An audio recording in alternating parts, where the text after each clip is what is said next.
আজ আমি অনেক খুশি। আজ আমি এক নতুন রূপ ধারণ করেছি। কি সুন্দর লাগছে আমায় দেখতে, একদম যেন সবার চোখে পড়ার মতো। আমার কাছ থেকে অনেক সুন্দর সুগন্ধ বের হচ্ছে। সবাই আমার সুগন্ধে মুগ্ধ হয়ে যাবে। এসব ভেবে পাকা আম নিজে নিজে হাসতে থাকে। আর কিছুক্ষণ পর কাঁচা আমের দিকে তাকিয়ে বলে, কিরে, তুই আর এই গাছ থেকে কি করবি? এখন তো সবাই আমার দিকেই তাকাবে আর আমাকে নিয়ে প্রশংসা করবে। দেখ দেখ, আমি কত সুন্দর হয়ে গেছি। আর তুই তো সেই আগের মতোই রয়ে গেছিস। তোর গায়ের রং আর গাছের পাতার রং তো একই। তোকে তো মানুষের চোখেই পড়বে না। তুই এভাবে বলছিস কেন? তুই আর আমি তো একই জিনিস। তুই একটু আগে পাকলি, তাই তোর গায়ের রং হলুদ হয়ে গেছে। কদিন পর আমি যখন পাকবো, তখন তো আমারও গায়ের রং তোর মতো হয়ে যাবে। এটা নিয়ে এত অহংকার ভালো না বন্ধু। যাই হোক, আমরা তো এক গাছেরই ফল। এই তুই চুপ কর তো।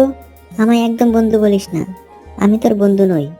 তোর চেহারা দেখ আর আমার চেহারা দেখ, আমি কত সুন্দর হয়ে গেছি। আর আমি সুন্দর হয়ে গেছি বলে তোর মনে হয় অনেক হিংসে হচ্ছে, তাই না? আমার এই আকর্ষণীয় চেহারা তোর বুঝি সহ্য হচ্ছে না? তুই ভুল ভাবছিস। আমি এরকম কিছুই ভাবিনি। আমি নিজেকে নিয়ে কখনো অহংকার করি না। এইভাবে দুই আমের মাঝে প্রায়ই ঝগড়া হতো। একদিন একটা পাখি এসে পাকা আমটা যে ডালটায় ধরা ছিল সে ডালে বসলো। এটা দেখে পাকা আমটা অনেক রেগে গেল এবং পাখিটাকে বলল, এই পাখি, এই তুই এই আমার ডালটায় বসলি কেন? তোর গায়ের ময়লা যদি একবার আমার গায়ে পড়ে, তাহলে তো আমার সৌন্দর্য নষ্ট হয়ে যাবে। উঠ উঠ, এখনই এখান থেকে চলে যা। আকাম, তুই এভাবে বলিস কেন? পাখিটা হয়তো অনেক ক্লান্ত, তাই তো ডালে বসে বিশ্রাম নিচ্ছে। পাখি বন্ধু, তুমি আমার এখানে আসো।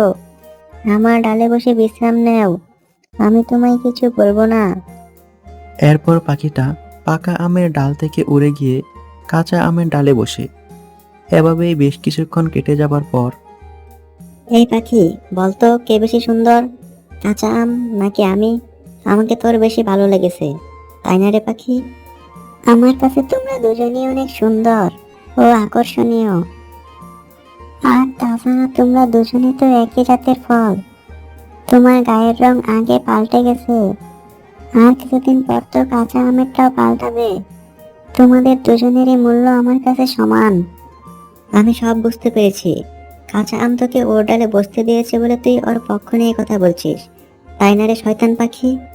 তুই না বললেও আমি জানি, আমি কাঁচা আমের থেকে বেশি সুন্দরী।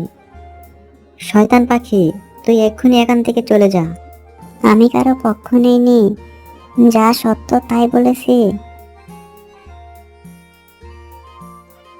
তুই পাখিটার সাথে এমন ব্যবহার করলি কেন? ও নিশ্চয়ই অনেক কষ্ট পেয়েছে। নিজেকে নিয়ে এত অহংকার ভালো না। মনে রাখিস, অহংকার পতনের মূল। এই, তোর জ্ঞান দেয়া বন্ধ করবি? চুপ করে থাক একদম।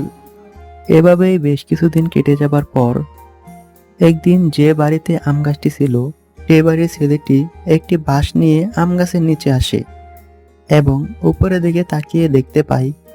এই তো একটা পাকা আম, এটাই পেরে নিয়ে যাই। ওহ, লাগছে লাগছে, মরে গেলাম রে।